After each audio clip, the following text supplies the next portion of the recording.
Welcome to Popcorn Unscripted, the podcast where we dive into movies and TV shows with no scripts, no filters, just real talk and plenty of popcorn.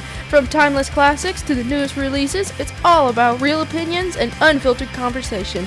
I'm your host, Bailey, and let's grab some popcorn, sit back, and let the show begin. In space, no one can hear your scream, but on this podcast, we're going to talk about it. Welcome to episode 50 and yet another episode of Fright Corn Fest. Welcome, welcome, welcome. This is a big milestone episode 50. I've posted 50 episodes over the last couple of months, and it's been joyous. It's just been an absolute joyous thing for me. I absolutely enjoy doing this. I hope to keep doing this for as long as I possibly can, because I enjoy this so much. And yeah, so if you can guess, today's episode is on Alien, 1979 version. It's definitely a slow burn space horror. It took it a minute to kind of get going, because you had everybody waking up out of the pods, and then them trying to figure out why they were woken up from their sleep, because they think they were on a journey back to Earth, if I remember correctly. I had to watch this episode within 2 days, because things have been crazy. But, yeah, and then, of course, you have Ridley Scott, who wrote and directed this, I think. I don't think he wrote it. I know he directed it at least. And I can't ever say her name. So I'm just going to refer to her as Miss Weaver, because I cannot for the life of me say her first name. And she's just an absolute legend because of this movie and because of this franchise of movies that has come after this one. And then, of course, you have so many different other things that happen, so many surprises, so many different chases. You have the Xenomorph running around. It's great. And to be fair, this movie didn't necessarily scare me. This was actually my first time watching the movie all the way through. I've seen bits and I've seen bits and pieces of Predator versus Alien. But other than that, I don't think I've seen anything outside of that. So this is the first time I've watched Alien all the way through. And, yeah, I'm honestly surprised with how long the movie is, compared to Scream, because Scream just happened all so quickly. And it was very well paced, don't get me wrong. But everything happened so quickly, and then this one, it took like an hour for it to get going. It took a whole hour to establish the characters, find out why they're here. They go to the planet, and somebody gets a face hugger on them, and things like that. And it's a very, very slow burn space horror. But it all starts with a routine job and a distress signal. So, plot basics. So, you find these characters on a commercial ship. It's called Nostromo. I actually didn't know that, to be honest. I didn't know what the ship was called or anything. It probably referred to it, but they have a program on the ship called Mother, and that's where they get their commands and signals from.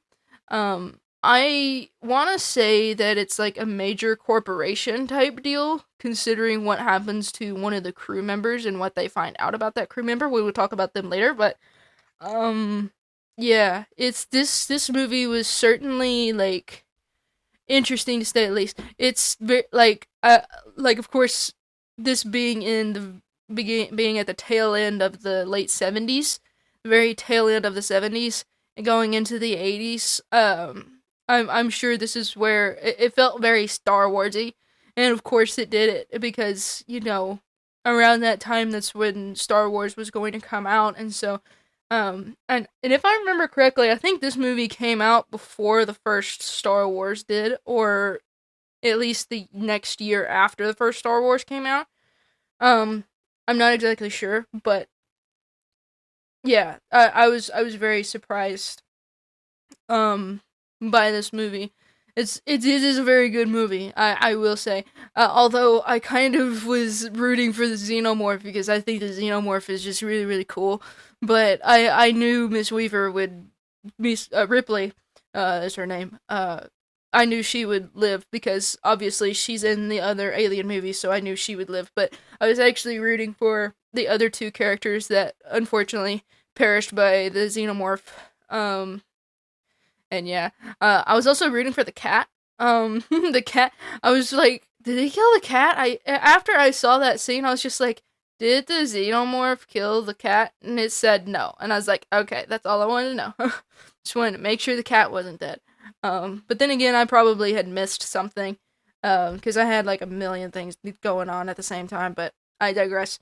And so then you have the crew waking up from hypersleep, which is actually a very interesting sequence, because we don't know how long they had been in hypersleep.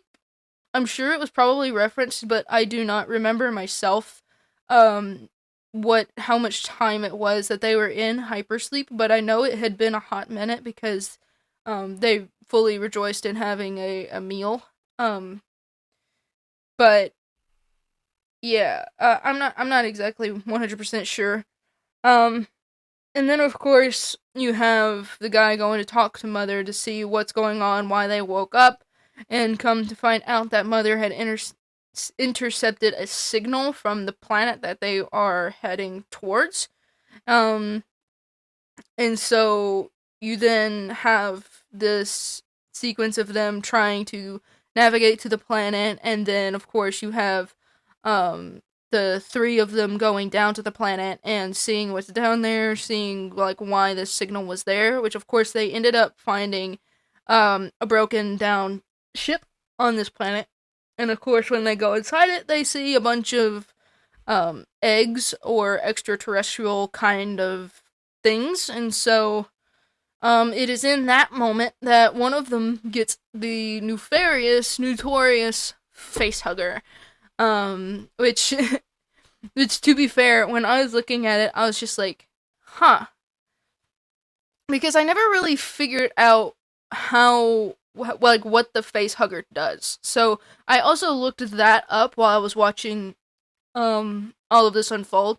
So essentially what the facehugger does is that it attaches to its host and it wraps its tail around the neck, and it I don't really know what you would call that part of the facehugger, but it shoves something down the human esophagus, keeping it open and alive, and it's like, and ultimately what the facehugger does is it puts the embryo into the human body, but also it feeds the human oxygen, keeping the human body alive, because by the time the embryo is set, the facehugger ends up loosening and dies.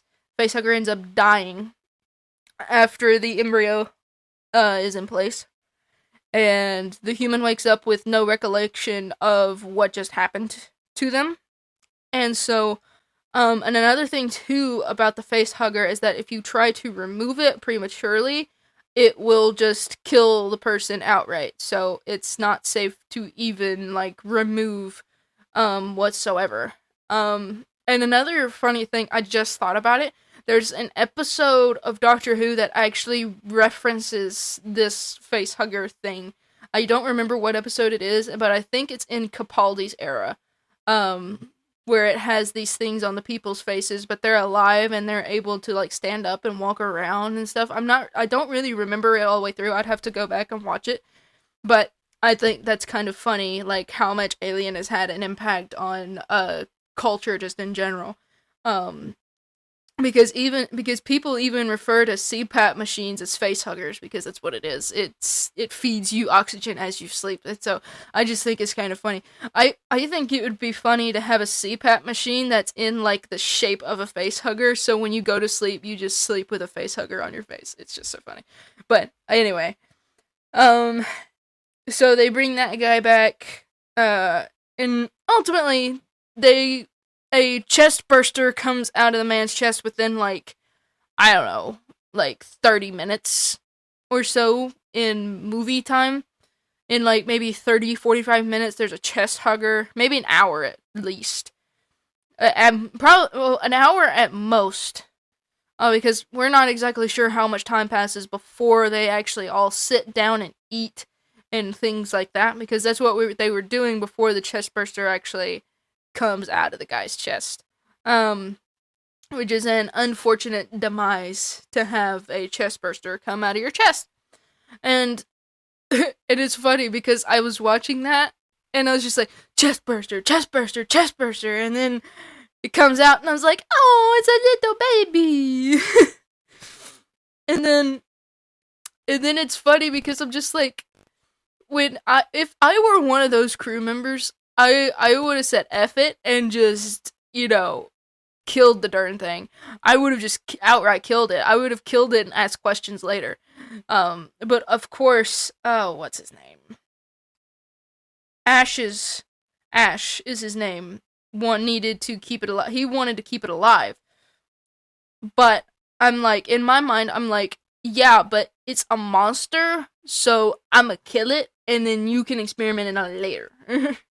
Like, bruh, this thing could possibly kill us. Like, it literally just burst out this man's chest, and you want to keep this thing alive? Like, I don't even think you know what this thing is or what it does. And so, but, of course, this starts to build tension between all of the crew members very, very quickly because they're trying to decide what to do with this thing. But, in the background, this thing runs and hides.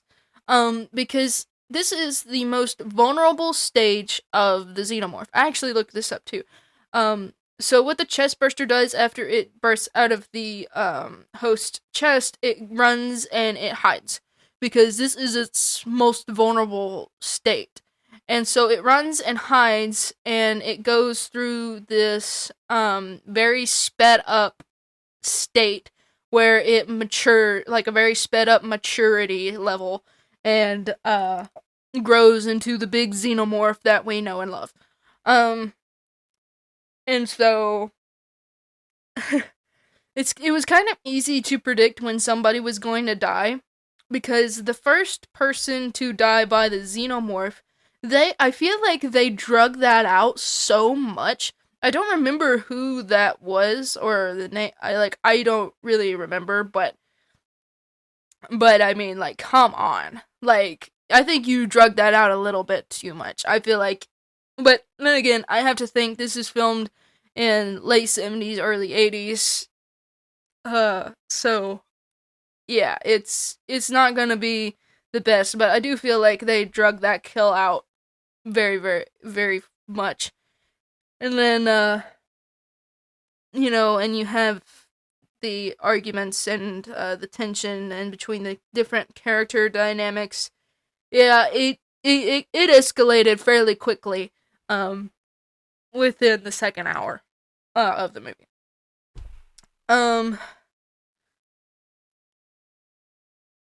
then, of course, like, I kind of already started on this stuff. Whoops, I got a little bit ahead of myself, but that's okay. So, we'll talk about Ash's character for a second, because ultimately, we discover that, when the second guy dies, and he was the main communicator with Mother, so Ripley goes in there and tries to get information from Mother, and turns out that, the whole idea was to bring back the Xenomorph and bring all of that back to Earth to study and to do all kinds of stuff with it, whether the crew died or not. And so, I guess that's when she discovers, what Ash is. I don't think she really knows. I don't think she knows until she sees, like, the side of Ash's head and he's, like, bleeding white instead of red.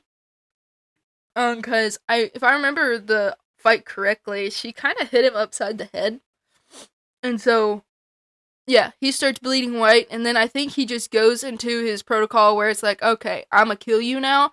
And so he tries to kill Ripley, and the other two come back and find him, and they ultimately end up taking him down and discovered that he is, in fact, a robot. Ash is a robot. I was honestly not expecting that. I didn't know what was happening.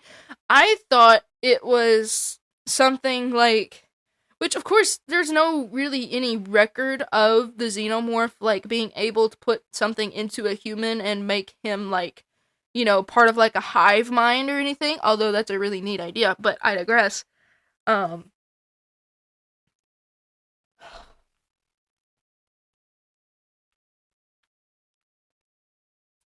um,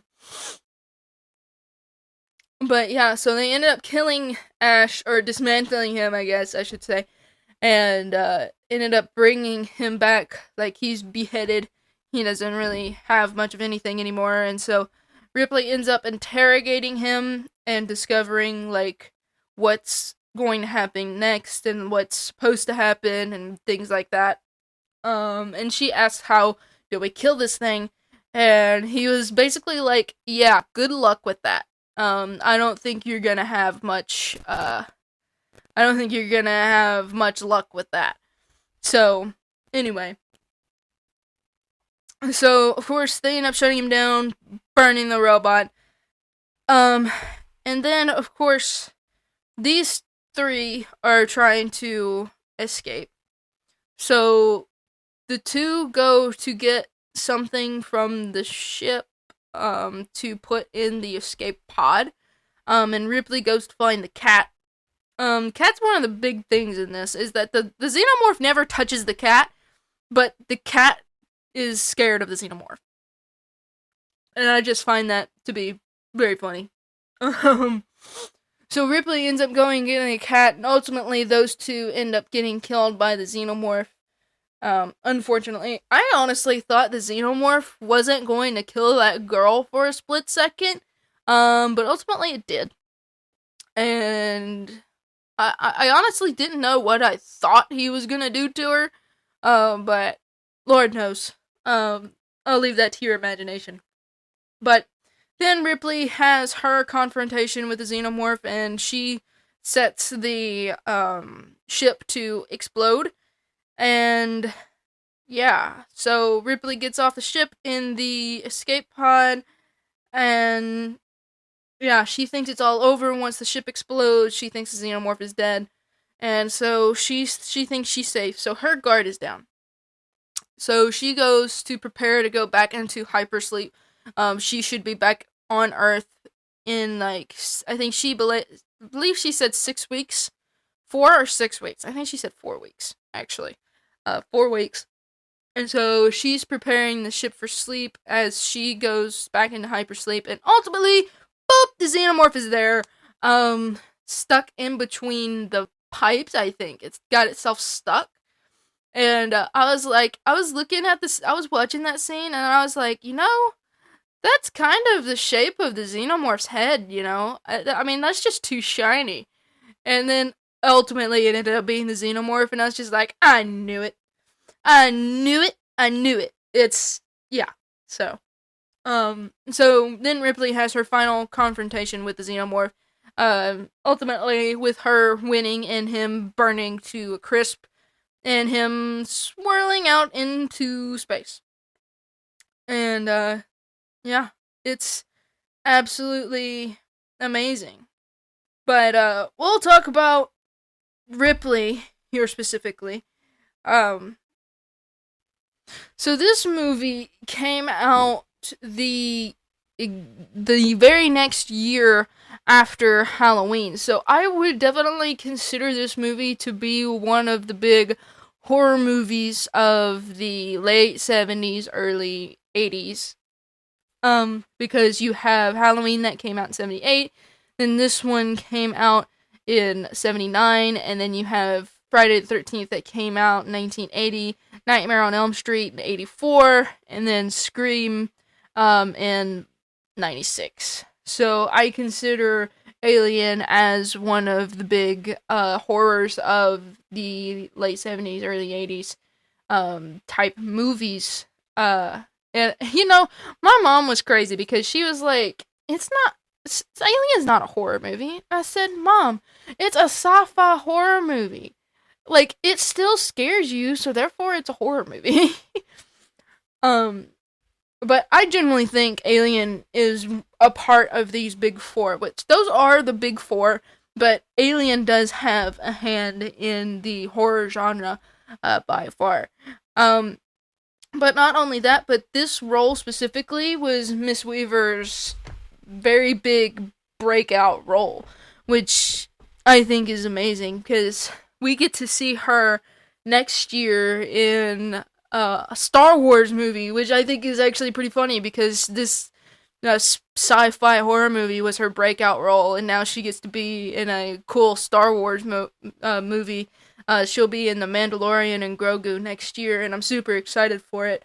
And I'm super excited for her as well to have this role, because I think she's gonna do great, alongside Pedro Pascal as well. They're gonna do great. It's gonna be great. I'm super excited, but I digress. But I will say that Ripley is certainly like she's like more calm than the other passengers, I would say, because like she's very calm and collected. Like, she's not gonna let anything like bring her down. She's not gonna let anything freak her out. Though they're at the tail end, after those last two had died and she was the only one left, I think she kind of started to panic a little bit, which I would too, if I was the only one left, of my crew. So I genuinely think she kind of got that way there at the tail end, but she was very smart and capable, very relatable, too, and reliable as well. Like, she was bound and determined to end it all. Like, she knew, like, we gotta kill this thing before it gets back to Earth. Like, we cannot let this thing go back to Earth. If it does, then Lord knows what will happen. And she's really an amazing final girl, as it's usually called. But I would say what makes her stand out as one of the final girls, though, is that she's literally taking on an alien, and I think that sets her apart from any of the others, like Laurie Strode and I can't remember the others' names. I'm so sorry, but Laurie Strode just comes to mind because I'm a big Halloween fan. But I digress. But yeah, she mainly stands out because she's like, she kind of had to be a leader after the leader got killed. The main guy got killed, and then two others died before the other three, and it's just kind of, it was, she kind of just like, she kind of had to stand up and take the bull by the horns and be like, okay, this is what we're gonna do, this is the plan, and this is what's gonna happen, and so that's just what has to happen, and so that's what ended up happening. So her responses to the Xenomorph was very human. She had a lot of logic, but also a lot of fear. But I think she didn't let her fear drive her. It was her motivation of survival that allowed her to stay alive. I genuinely believe that, and so yeah, Ripley is probably the most highlighted final girl for me. I don't know if I would put her above Laurie Strode. Well, she is more badass than Laurie Strode, so she's probably, like, she's in my top 5 at least. I don't know if she'd be number 1, which is what she deserves, but I digress. So let's talk about the Xenomorph, specifically the alien design and the practical effects. They were actually really, really good for its time. I honestly still think it holds up very, very well. The Xenomorph looks great. I got really giddy when I kept seeing it on the screen because it looked so good, even in today's standards, I think it still holds up and looks really, really great. The guy that played the Xenomorph, or who was in the costume, did an amazing, amazing job, by far. The guy that ended up making the suit and stuff did an amazing job. Um, I do like the Xenomorph's like life cycle, I guess. The life cycle of the Xenomorph is very interesting, which of course I went over that with the face hugger and the chestburster and things like that. It was really, really well done and well thought out. It's certainly an interesting take on an extraterrestrial being. Um and then of course after the chestburster and it becomes an adult, it then starts to make a hive, and build off of a hive and make the eggs, which we saw at the beginning of the movie. But unfortunately, this alien got taken away from it, and is no longer, and it's dead. As far as I know, it's dead. Which of course I haven't watched the second one, so I wouldn't know. But I digress. I will also say, way less is more. You didn't see a lot of the Xenomorph, but you knew it was there, and not seeing the alien so often makes it scarier, because you're not sure when it's going to show up or what's going to happen to the characters and things like that. You're just not sure, and it's I'm not really sure how else to explain it, but it's certainly different. I would say it's different. A good different, yeah. A very, very good different. Uh, from the slasher that had come out the year prior. Uh, not seeing the Xenomorph definitely made the atmosphere way more scary, especially there at the tail end when you did not know that it was going to be in the escape pod with Ripley.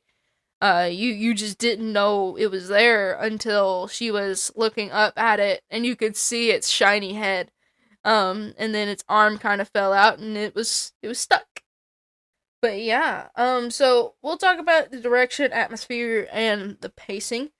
So Ridley Scott's use of silence, space, and claustrophobia. So the silence really worked because it made me feel very tense. It made me feel like something's about to happen. And then, of course, you have the space theme in general. And of course, the claustrophobia comes from being on a ship. And of course, the xenomorph was hiding in the air ducts, I believe, and it was using that to get around the ship. And of course, these people were having to get into these tight spaces, and they weren't able to evade or escape the xenomorph as quickly as they probably wanted to. And so it was very well done. I think he did an amazing job with that kind of stuff. And then of course you have the industrial gritty sci-fi world building. I think it was definitely amazing. Of course, I genuinely think it took too long to build a world. I think he probably could have cut back a little bit on it because I do feel like the beginning was a bit slow. But it did offer a lot of information about what was going on in the world at the time, like who the people were and what was going on with Earth at the time and things like that. So it was definitely needed, but I feel like it could have been cut back a little bit. But I think that's just my opinion. But the ship definitely felt alive just for itself because you have the creaking, the sweating, and then you also have the decaying parts of the ship as well.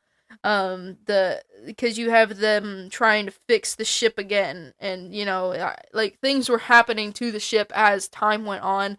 Of course, we don't know how long they were in hypersleep, so we don't even know what kind of damage the ship possibly had took. Because it could have went through like meteor showers. It could have like had comets thrown at it. It could have went anywhere. It could have been hit with anything. And so it was interesting to see the ship in that way and how it was brought to life in that way as well. Um to me, I mean, the slow pace in the beginning does kind of build the pressure, because you kind of see how well the crew works together when not faced with something so severe. And then, of course, you have something that happens to the captain, and that's what sets off everybody, and that's what kind of disbalances everything, and that's what makes everything rather tense. Because it's not until we see the face hugger that everything gets real very, very quickly. Um, but I certainly wasn't bored with the beginning either. I won't say that. I do think it was very necessary to have that world building, but at the same time, again, I think it could have been cut back a little bit. I think there was some scenes that probably shouldn't have been in the final cut, but I digress. Um, so getting into the legacy and influence that this movie had, um, I genuinely think this redefined sci-fi horror, because I think this was like some of the first of its kind, um, in this kind of like starting of this slasher horror genre. Um, it certainly brought something different to the table of horror, I think, during this time where slashers were about to start becoming real big because of Halloween. Um, and it was definitely a birth of a franchise that still goes on to this day. Alien Romulus, I think, just came out, and it has Jenna Ortega in it, I think. Or no, I think I'm thinking of something else. Am I thinking of something else? Am I thinking of the right thing? Or is that... No, that's Scream I'm thinking of. I'm thinking of Scream, but Alien Romulus did come out this year. No, it wasn't this year. Was it last year? Lord, this year's gone by so quick. I don't even know what's come out and what hasn't. Anyway. But this certainly started an amazing franchise, I'm sure.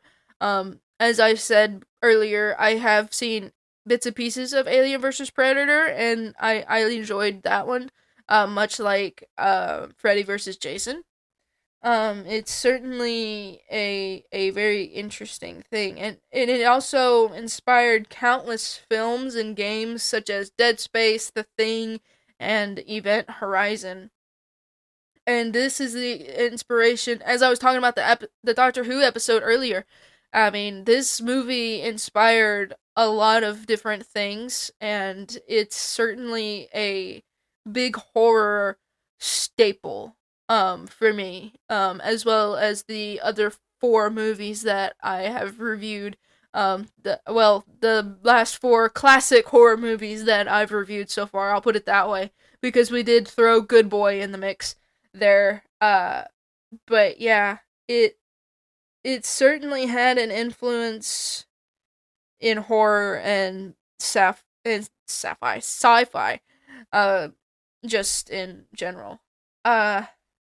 So just gonna quickly wrap things up here. Alien definitely still works in concept. It's still an amazing movie. Still such an amazing movie. I'm gonna keep repeating myself. It's amazing watch by far. And if you haven't seen it, you youngins, if you haven't seen it, I highly recommend you see it. It's not scary.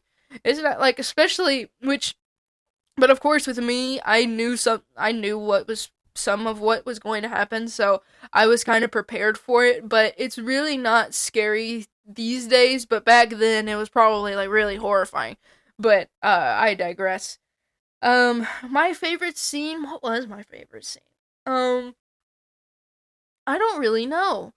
Probably the scene with the Xenomorph and the girl after he had killed the guy. There at the end before Ripley had started the, self-destruct.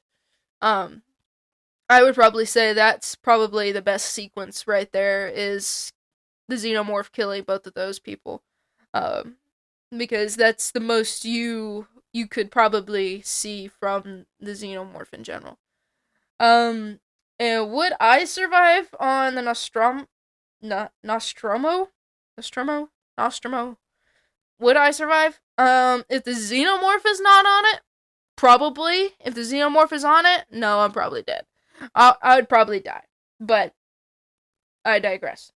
So, here are some questions for you guys. When did you first see Alien? Were you one of the people that got to see it in the theaters when it first came out in 79?